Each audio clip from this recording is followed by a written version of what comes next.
Fanya hili, umefanya lile, umenipa jina, Baba nina kushukuru.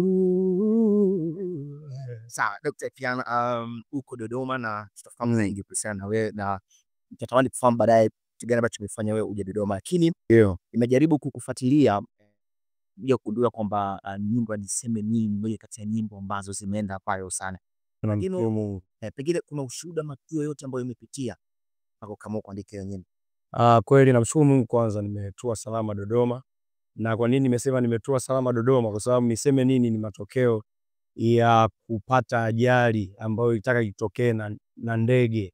Kipindi fulani tulikuwa tunasafiri kutoka Dar es Salaam tunaenda Nairobi. Kama dakika 15 ya ndege kupaa angani, pilot akatuambia engine zimefeli, tuanze kujiandaa ku crash. Kawa natafuta jinsi ya kwenda baharini kidogo ili tudondoke kwenye maji. Lakini kwa neema ya Mungu nikasimama ndani wakati kuna gasia. Nikasema msiogope, humu ndani yupo Yesu Kristo, atatusaidia, tutatua salama. So kwa neema ya Mungu tukatua salama Dar es Salaam. So ulikuwa ni mwezi wa 3 tarehe, mwezi wa 6 ndo tukarekodi wimbo wa Niseme Nini. Ndio maana ushangaa kule mwishoni tumesema uliniokoa na ajali ya ndege. Kwa sababu kabisa ilikuwa ni halisi hiyo kitu. Kwa hiyo ushuhuda wa Niseme Nini unatokea hapo na shuhuda nyingine nyingi. So Niseme Nini ni hali halisi ambayo ni maisha yangu nimeyaimba ndani ya Melo. Nilikuwa nasafiri natoka Dar es Salaam kwenda Nairobi kwa ajili ya huduma Jumapili. Nilikuwa napaswa kufanya concert Jumapili sehemu kunaitwa Kirinyaga. Neema Mungu, mimi ni daktari kabisa kwa taaluma, nimemaliza Muhimbili na nimefanya kazi Temeke hospitali ya Temeke, lakini nikafanya kazi kama manager kwenye hospitali nyingine pia. Wakati na resign natafuta kazi nyingine nikajipata sasa nimekuwa nikiimba. Mama yangu anasema ana rekodi nilianza kuimba nikiwa na miaka miwili, na anasema nilijigundua kwa sababu nilikuwa naimba na miaka miwili kwa sababu niliungua, nilipata ajali mbaya sana ya moto mwili mzima.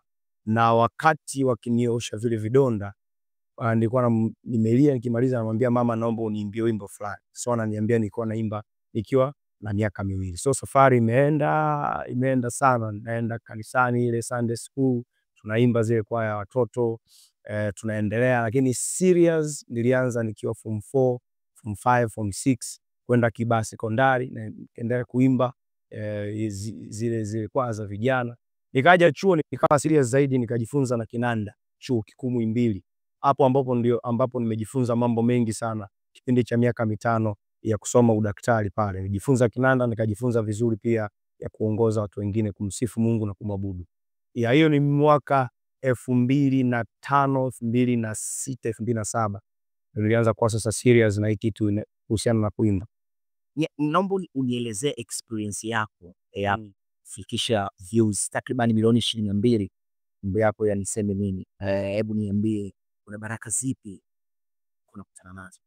Kiukweli ndugu mtazamaji, baraka ni nyingi kwa sababu nimeenda sehemu ambapo sikutegemea kwenda, na kwa neema ya Mungu nimeenda mataifa mbalimbali, America, nimeenda UK, nimeenda nchi mbalimbali za Afrika, kwa sababu pia nyimbo zilitangulia kabla mimi sijaenda.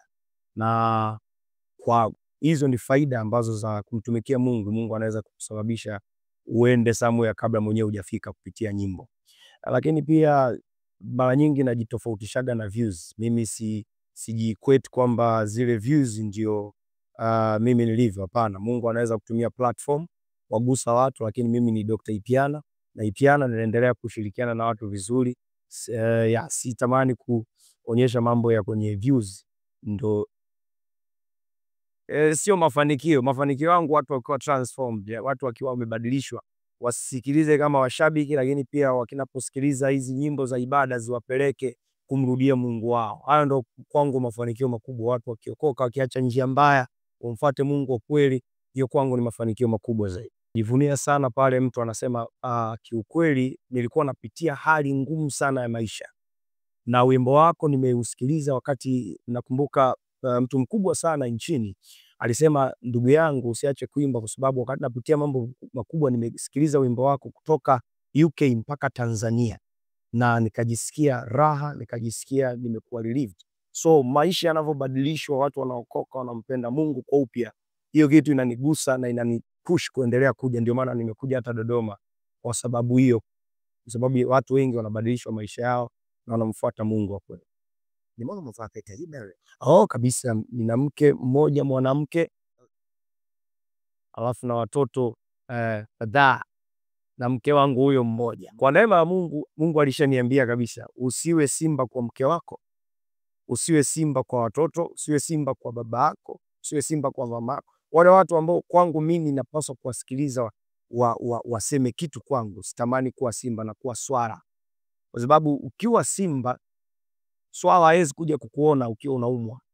Hatari ya umaarufu ni kwamba watu wote wanajiona, wanaonaga wewe umwaji, yani wewe saa zote uko juu. Sasa ndo kama vile simba polini kule, simba hata umwe vipi alale pale, swala hawezi kusema unajisikiaje. Unajitahidi sana kuwa swala wakati watu huko wanasherehekea views, kelele ni nyingi, lakini mimi nikienda nyumbani nakuwa swala, afu wengine ndo wale masimba. Ndio hivyo ndugu mtazamaji.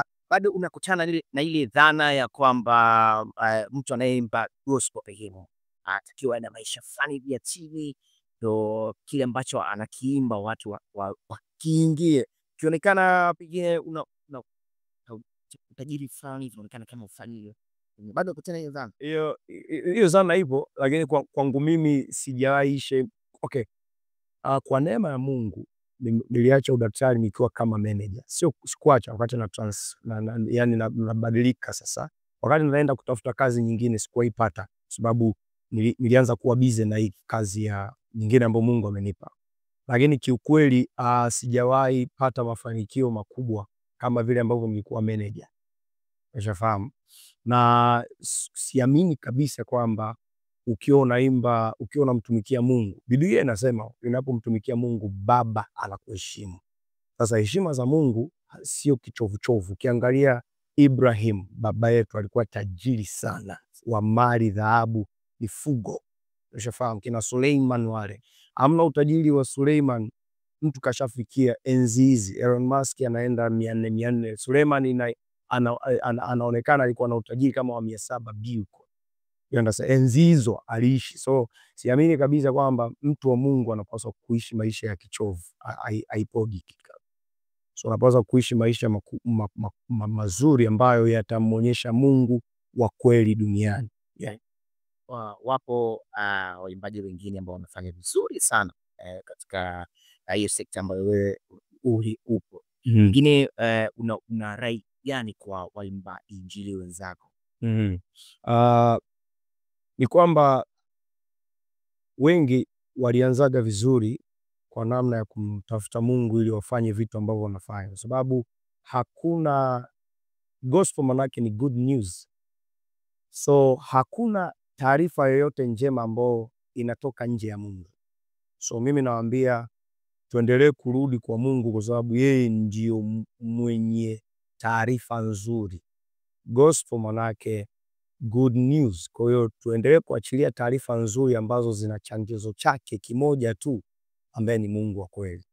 Una ukaribu na mwimbaji mwingine wote maarufu?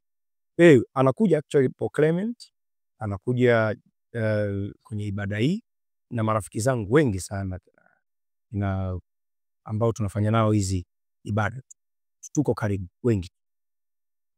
Lakini kwenye ibada hii ya mwezi wa hii ya tarehe 24 anakuja rafiki yangu Paul Clement, ambao tumeimba naye wimbo mmoja unaitwa umetenda yaliyo makuu.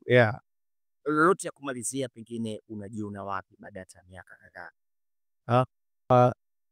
Nikifumba macho naona watu wengi wanamnyosha mikono yao na wanamwabudu Mungu wa kweli.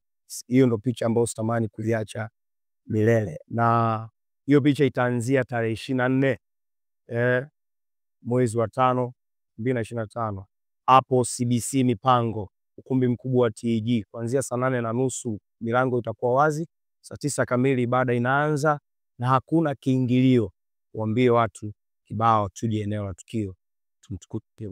Kuna hata unajua sio Mtanzania, unajua kutana hizo kwa sana. Sasa kipindi cha COVID tulifanya zile nyimbo, kipindi na dunia ilifungwa, alafu sisi tukawa tumefanya nyimbo kadhaa, kwa sababu Tanzania ndo nchi pekee hatukuwa na lockdown. So wakati tuna release zile nyimbo tulivyoimba ule wimbo Ubadile, watu wakafikiri nafikiri hawa ni wa South Africa, kwa sababu pia tuliimba kilugha.